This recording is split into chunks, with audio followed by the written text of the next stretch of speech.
ఈరోజు వీడియోలో పొట్లపాదు hand pollination గురించి తెలుసుకుందాం. నార్మల్గా బీర, కాకర, ఆనప, పొట్ల వీటికి ఏంటంటే మేల్ ఫీమేల్ అని 2 రకాల ఫ్లవర్స్ వస్తాయండి. ఇలా ఓన్లీ పువ్వు మాత్రమే ఉంటే అది మేల్ ఫ్లవర్ అనమాట, మగ పువ్వు. ఇంతకుముందు నేను కాకరపాదు హ్యాండ్ పాలినేషన్ గురించి కూడా చెప్పాను కదా, సేమ్ యాజ్ ఇట్ ఈజ్గా అదే, కాకపోతే పొట్లపాదు కొంచెం డిఫరెంట్గా ఉంటుందన్నమాట. ఇలా మగ పువ్వుని తీసుకుని ఆడపువ్వు చూపిస్తాను. మగ పువ్వులు ఎక్కువగా వచ్చి ఆడపువ్వులు తక్కువగా వస్తాయి అనమాట. ఆడపువ్వుల నుంచే మనకి కాయలు అనేవి రెడీ అవుతాయి. ఇక్కడ ఒకసారి చూసారా, ఇదిగోండి కాయ వచ్చి చివరి పువ్వు ఉంది చూసారా, పొట్ల పెందొచ్చి.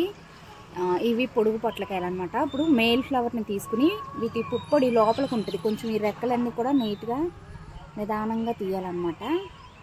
చూసారా లోపల ఎల్లో కలర్లో ఉంది. ఈ పుప్పొడిని ఫీమేల్ ఫ్లవర్ స్టిగ్మా మీద ఇలా రబ్ చేయాలన్నమాట. 100% సక్సెస్ఫుల్గా మనకి కాయలుగా మారుతాయి ఇలా హ్యాండ్ పాలినేషన్ చేయటం.